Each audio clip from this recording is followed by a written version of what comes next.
শান্তির আলোচনা কি তবে কেবলই লোক দেখানো? একদিকে কূটনৈতিক তৎপরতা, অন্যদিকে রণক্ষেত্রে পাল্টাপাল্টি হুঙ্কার। মার্কিন প্রেসিডেন্ট ডোনাল্ড ট্রাম্প যখন মধ্যপ্রাচ্যে সেনা উপস্থিতি বাড়াচ্ছেন, তখন ইরান জানিয়ে দিয়েছে তারা এক চুলও ছাড় দেবে না। মার্কিন সেনাদের জন্য ডেথ ট্র্যাপ সাজিয়ে আগুনে পুড়িয়ে মারার হুমকি দিয়ে ইরান এখন রণপ্রস্তুতির চূড়ান্ত পর্যায়ে। তাহলে কি সত্যি শুরু হতে যাচ্ছে তৃতীয় বিশ্বযুদ্ধ?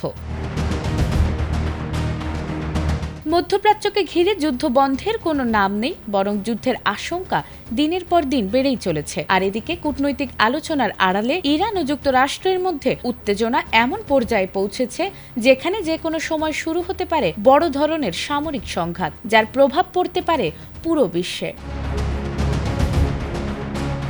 ইরানের পার্লামেন্টের স্পিকার মোহাম্মদ বাঘের গালিবাফ সতর্ক করে বলেছেন, শত্রুরা প্রকাশ্যে আলোচনার কথা বললেও গোপনে স্থল অভিযানের পরিকল্পনা করছে। তার এই বক্তব্য নতুন করে উদ্বেগ বাড়িয়েছে আন্তর্জাতিক অঙ্গনে। অন্যদিকে যুক্তরাষ্ট্র এখনও সরাসরি স্থলযুদ্ধে জড়ানোর সিদ্ধান্ত না জানালেও মধ্যপ্রাচ্যে সামরিক উপস্থিতি বাড়াচ্ছে। মার্কিন প্রতিরক্ষা সচিব জানিয়েছেন, প্রয়োজন হলে ওয়াশিংটন সর্বোচ্চ পর্যায়ে যেতে প্রস্তুত, বিশেষ করে ইরানের পারমাণবিক কর্মসূচি ঠেকাতে। তবে যুক্তরাষ্ট্রের ভেতরেই এ যুদ্ধ নিয়ে রয়েছে বিরোধিতা। বিভিন্ন জরিপে দেখা গেছে অধিকাংশ আমেরিকান নাগরিক ইরানে সেনা পাঠানোর বিপক্ষে। এতে বোঝা যাচ্ছে সম্ভাব্য যুদ্ধ শুধু আন্তর্জাতিক নয়, অভ্যন্তরীণ রাজনীতিতেও চাপ তৈরি করছে।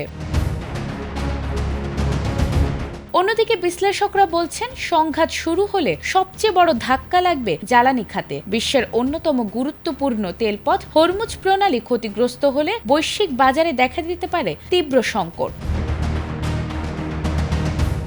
এছাড়া উপসাগরীয় অঞ্চলে থাকা মার্কিন ঘাঁটি ও জ্বালানি স্থাপনাগুলো লক্ষ্য করে পাল্টা হামলা চালাতে পারে ইরান। এতে পুরো অঞ্চল জুড়ে ছড়িয়ে পড়তে পারে অস্থিতিশীলতা ও মানবিক সংকট। সব মিলিয়ে আপোষের কোনো স্পষ্ট লক্ষণ না থাকায় ইরান যুক্তরাষ্ট্র উত্তেজনা ধীরে ধীরে এগোচ্ছে এক অনিশ্চিত ও বিপজ্জনক পরিণতির দিকে। নাজমুন নাহার জান্নাত, ATN বাংলা।